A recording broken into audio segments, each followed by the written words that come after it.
Bonjour, dans cette vidéo, nous allons voir comment faire du génie climatique avec Revit MEP et en particulier comment réaliser une installation de ventilo-convecteur 4 tubes.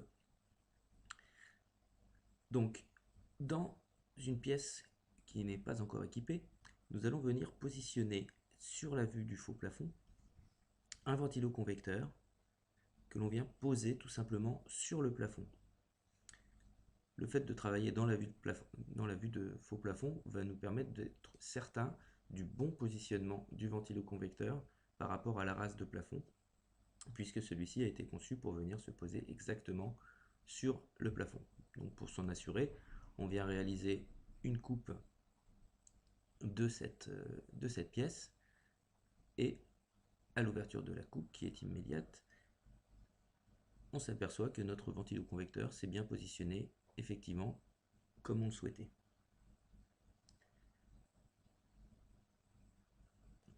Donc maintenant, ce que l'on va faire, c'est que l'on va ajouter ce ventilo-convecteur au système existant.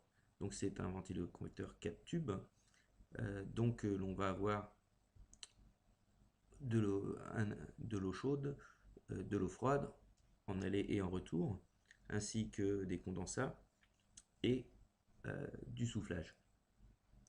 Donc là, en fait, on vient sélectionner le système de retour d'eau froide, d'eau glacée plus exactement, et l'on vient ajouter en fait notre nouveau ventilo-convecteur au système existant.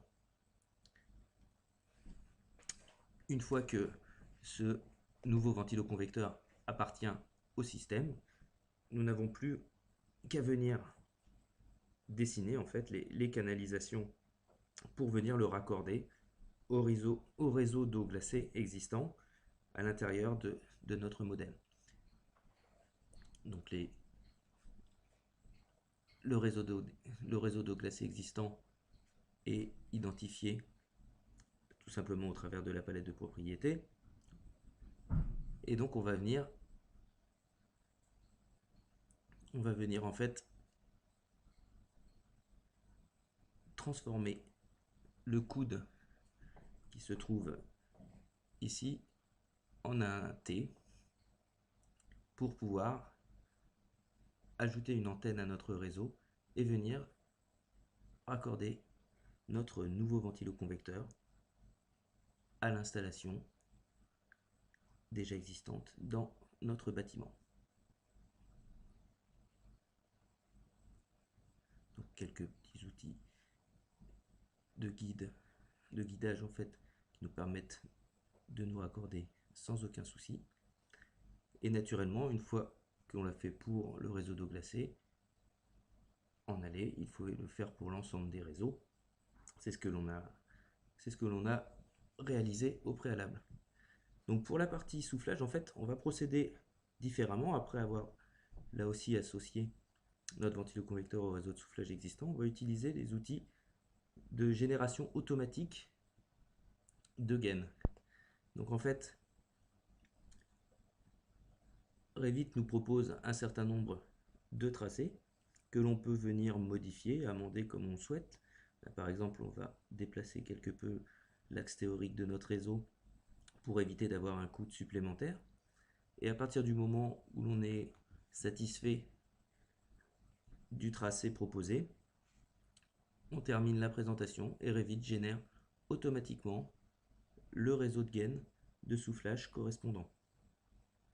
Alors l'étape suivante, naturellement, va être de dimensionner correctement ce réseau de gaines. Donc on a pu voir dans une vidéo précédente comment calculer le besoin en soufflage de notre pièce. Donc on a affecté le débit correspondant à notre ventilo-convecteur. Et donc là on va demander en fait à Revit de redimensionner la gaine en fonction de la valeur de débit qui a été affectée à notre ventilo-convecteur. Donc le calcul de dimensionnement se fait et vous avez pu constater que le réseau a pris en fait, l'élément de réseau a pris une taille et donc on est passé sur un réseau qui est maintenant correctement redimensionné.